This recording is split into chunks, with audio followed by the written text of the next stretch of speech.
দারুণ মজার চালতার আচার। টেস্ট হবে টক, ঝাল, মিষ্টি। অনেক মজা এই আচারটা।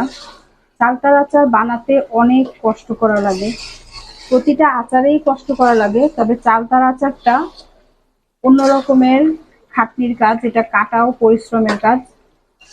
দেখেন কত লোভনীয় লাগছে আচারটা।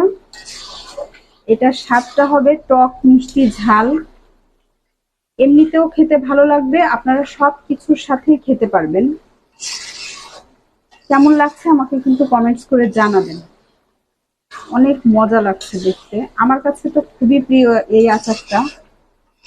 আপনাদের কেমন লাগছে আমাকে জানাবেন।